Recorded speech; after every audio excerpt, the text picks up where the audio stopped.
Le manuscrit fut découvert en 1998, caché entre les pages d'un exemplaire abîmé de Frankenstein dans la bibliothèque privée de la famille Delacroix à Paris.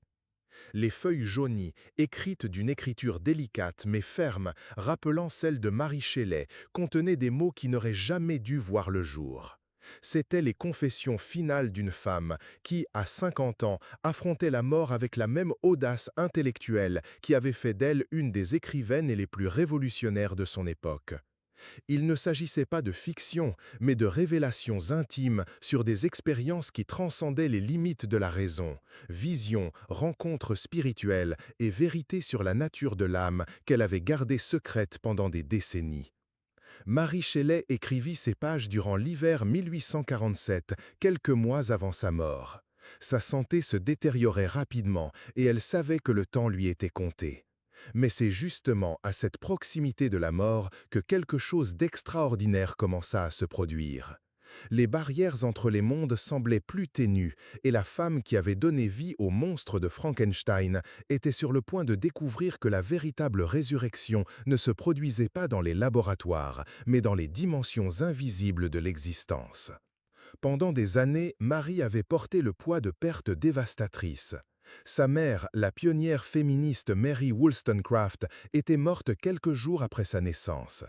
Percy Bysshe Shelley, son époux et grand amour, s'était noyé en Méditerranée alors qu'elle n'avait que 25 ans. 3 de ses 4 enfants étaient morts en bas âge. La vie était devenue un cimetière de rêves interrompus, et elle marchait parmi les ombres d'une existence marquée par le génie et la tragédie. Mais quelque chose changea durant cet hiver 1847. Marie commença à relater des expériences qui défiaient tout ce qu'elle croyait savoir sur la nature de la réalité. Dans ces mots, écrits avec une urgence presque fébrile, elle décrivait des visites nocturnes de figures familières, des voix qui murmuraient à travers les vents glacés de Paris, et une certitude croissante que la mort n'était pas la fin, mais simplement une transition vers un état de conscience supérieure. La première expérience surnaturelle se produisit une nuit de décembre, lorsque Marie se réveilla avec le sentiment de ne pas être seule dans sa chambre. Elle décrivit une présence féminine, délicate mais puissante, qui se manifesta progressivement comme une lumière dorée flottant dans l'air. Ce n'était pas une hallucination causée par la fièvre ou les médicaments. Marie était lucide, alerte et pleinement consciente qu'elle vivait quelque chose au-delà des limites de la perception commune. La figure commença à prendre forme, révélant les traits familiers d'une femme qu'elle reconnut immédiatement, même sans jamais l'avoir vue de son vivant, sa mère, Mary Wollstonecraft. La présence maternelle ne parlait pas avec des mots, mais communiquait par des impressions directes dans l'esprit de Marie. Elle ressentit une vague d'amour inconditionnel, une compréhension profonde que toutes les souffrances qu'elle avait endurées faisaient partie d'un plan plus vaste, un voyage évolutif qui transcendait les limites d'une seule existence. Mary Wollstonecraft, la femme qui avait lutté pour les droits des femmes et était morte en défendant ses convictions, était là pour révéler à sa fille que la mort n'avait pas interrompu sa mission, mais l'avait étendue à des dimensions inimaginables. Pendant cette rencontre extraordinaire, Marie comprit que sa propre œuvre, notamment Frankenstein, n'avait pas seulement été une création littéraire, mais une prophétie sur l'avenir de l'humanité. L'histoire du docteur Victor Frankenstein et de sa créature n'était pas une métaphore sur les dangers de la science incontrôlée, mais une vision symbolique de la nature duelle de l'existence humaine, le désir de transcender la mort et la responsabilité que cela implique. Elle avait été choisie pour planter une graine dans la conscience collective de l'humanité, la préparant à des vérités qui ne seraient comprises que des générations plus tard. Lors de cette expérience transcendantale, Marie fut guidée par une présence qu'elle reconnut comme étant la source même de la création. Ce n'était pas une figure anthropomorphe, mais une conscience infinie qui contenait toutes les possibilités, tous les univers, toutes les dimensions de l'existence. Cette présence communiqua avec elle par des impressions directes, révélant des vérités qui transcendaient tout système de croyance ou de philosophie humaine. Marie découvrit que la vie terrestre n'était qu'une petite partie d'un voyage infini d'évolution spirituelle. Chaque âme était une étincelle de la conscience universelle, envoyée pour des expériences spécifiques qui contribuaient à la croissance de la totalité. Les joies et les souffrances, les triomphes et les défaites, les créations et les destructions, tout faisait partie d'un plan plus vaste visant à élargir la conscience universelle par l'expérience individuelle. La mort lui révéla la présence, n'était la fin de rien, mais le début d'une nouvelle phase du voyage. Lorsqu'une conscience quittait le corps physique, elle était accueillie par des guides spirituels qui l'aidaient à comprendre et à intégrer toutes les expériences de la vie qu'elle venait de terminer. Ce processus de révision et d'intégration pouvait durer ce que les humains percevaient comme des années ou des décennies, mais en réalité, il se déroulait hors du temps linéaire, dans une dimension où passé, présent et futur coexistaient simultanément. La dernière page de Marie. Pendant cette expérience, Marie comprit que sa propre mission terrestre touchait à sa fin. Elle avait accompli son but, semé les graines du questionnement dans la conscience humaine à travers son œuvre littéraire. Frankenstein continuerait d'influencer les générations futures, inspirant des réflexions sur la nature de la vie, de la mort et de la responsabilité humaine. Mais sa contribution la plus importante n'avait pas été la création d'une histoire d'horreur, mais l'ouverture d'un portail dans l'imagination collective de l'humanité.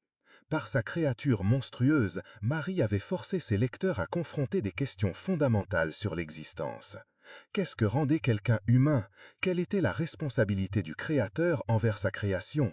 Était-il possible de transcender la mort par la science, ou cela exigeait-il une compréhension plus profonde de la nature spirituelle de la vie? Ces questions continueraient de résonner à travers les siècles, préparant l'humanité à de futures révélations sur la véritable nature de la réalité. Si vous suivez cette révélation extraordinaire et souhaitez continuer à découvrir les secrets cachés de l'histoire et de la spiritualité, pensez à vous abonner à la chaîne pour recevoir plus de contenus comme celui-ci qui met en lumière des vérités tenues secrètes pendant des générations. Ces découvertes sont plus que du divertissement, ce sont des clés pour comprendre notre propre nature spirituelle et notre place dans l'univers. À l'approche du mois de mai, Marie sentait que sa transition finale était imminente. Les visites spirituelles étaient devenues plus intenses et plus fréquentes, et elle percevait que les barrières entre les dimensions se dissolvaient complètement. Dans une de ses dernières entrées de son journal secret, elle décrit une vision qui résumait toute sa compréhension de la nature de l'existence. Elle vit l'humanité comme une seule conscience collective s'expérimentant à travers des milliards de perspectives individuelles. Chaque personne était simultanément un être unique et une partie d'un tout plus grand, comme des cellules dans un organisme infini. Les expériences individuelles, naissance, croissance, amour, perte, mort, étaient toutes des parties d'un processus plus vaste d'évolution spirituelle qui transcendait toute vie individuelle. L'art, la littérature, la musique, la poésie, toutes les formes d'expression créative étaient des tentatives de la conscience universelle pour se comprendre à travers l'expérience humaine. Les artistes étaient des antennes particulièrement sensibles qui captaient les vibrations de dimensions supérieures et les traduisaient en formes que d'autres êtres humains pouvaient comprendre et ressentir. Chaque œuvre d'art était un message de l'infini codé dans un langage qui parlait directement au cœur et à l'âme. Marie comprit que Frankenstein avait été l'un de ces messages. À travers l'histoire du docteur Victor Frankenstein et de sa créature, elle avait transmis une vérité fondamentale sur la nature de la création et de la responsabilité spirituelle. L'histoire n'était pas un avertissement contre les dangers de la science, mais une révélation sur le pouvoir de la conscience de donner vie à la matière inerte. Frankenstein n'était pas seulement un savant fou, mais un symbole de la conscience universelle elle-même, expérimentant les possibilités de l'existence. La créature monstrueuse, à son tour, représentait tous les aspects rejetés ou niés de la nature humaine. Elle était puissante, intelligente, capable d'amour et de compassion, mais aussi de haine et de vengeance. Son rejet par la société symbolisait la tendance humaine à nier ou à réprimer les parties d'elle-même qui ne correspondaient pas aux normes acceptées. La tragédie de l'histoire n'était pas la création de la créature, mais l'incapacité de son créateur à assumer la responsabilité pour elle et à l'intégrer harmonieusement dans l'existence. Dans ces derniers jours, Marie reçut la visite de consciences n'ayant pas eu d'existence physique humaine. C'étaient des êtres de lumière qui habitaient des dimensions supérieures, des guides spirituels qui accompagnaient l'évolution de l'humanité depuis ses débuts. Ils révélaient que la Terre était une école spirituelle, un lieu où les âmes venaient apprendre des leçons spécifiques sur l'amour, la compassion, le pardon et la responsabilité. Chaque ère de l'histoire humaine était supervisée par des groupes d'êtres spirituels qui inspiraient des découvertes, des créations artistiques et des progrès évolutifs qui préparaient l'humanité à de nouvelles phases de développement. L'ère romantique dans laquelle Marie avait vécu avait été une période d'ouverture de la sensibilité humaine à des dimensions plus subtiles de la réalité. Des poètes comme Byron, Shelley et Keats avaient été des canaux conscients de cette influence spirituelle, ainsi que des artistes et des musiciens de l'époque. Marie découvrit que sa propre mission avait été spécifique et unique. Elle avait été choisie pour créer une œuvre qui resterait pertinente à travers les siècles, évoluant en signification à mesure que l'humanité progresserait dans sa compréhension spirituelle. Frankenstein serait réinterprété par chaque génération, révélant des couches plus profondes de signification à mesure que la conscience humaine s'étendrait. La révélation la plus profonde est venue sous la forme d'une compréhension de la nature du temps et de l'éternité. Marie réalisa que toutes ces expériences, passées, présentes et futures, existaient simultanément dans une dimension intemporelle. Son enfance, sa jeunesse, sa vie adulte et sa mort n'étaient pas des événements séquentiels, mais des aspects différents d'une seule réalité multidimensionnelle. Elle pouvait percevoir sa propre conscience s'étendant à travers le temps, se connectant à des versions d'elle-même qui existaient à différents moments et dimensions. Par cette perception élargie, Marie comprit que la mort n'était pas une transition vers un état différent, mais une expansion de la conscience qui révélait la véritable nature de l'existence. Ce que les humains appelaient la vie après la mort était simplement une perception plus large de la réalité multidimensionnelle dans laquelle ils étaient déjà immergés. La conscience individuelle ne mourait pas, mais s'étendait pour englober des perspectives plus vastes, tout en conservant son identité unique. Durant ces dernières semaines de vie physique, Marie connut des moments de lucidité transcendantale où elle pouvait percevoir simultanément son existence actuelle et ses futurs états de conscience. Elle vit comment son influence continuerait à se répandre à travers les générations, inspirant écrivains, scientifiques, philosophes et chercheurs spirituels à questionner la nature de la réalité et à explorer les frontières entre la vie et la mort. Marie réalisa que Frankenstein deviendrait prophétique de manière qu'elle-même n'avait pas imaginée. L'humanité développerait des technologies permettant la manipulation génétique, la création d'intelligence artificielle et même la possibilité de transférer la conscience entre différents substrats physiques. Chaque avancée scientifique ramènerait les questions fondamentales qu'elle avait soulevées. Qu'est-ce que nous rend véritablement humains? Quelle est notre responsabilité envers nos créations? Comment pouvons-nous utiliser notre pouvoir créatif avec sagesse et compassion? Dans ses réflexions finales, Marie comprit que la véritable résurrection n'arrivait pas par la réanimation de corps morts, mais par l'expansion de la conscience au-delà des limites de la forme physique.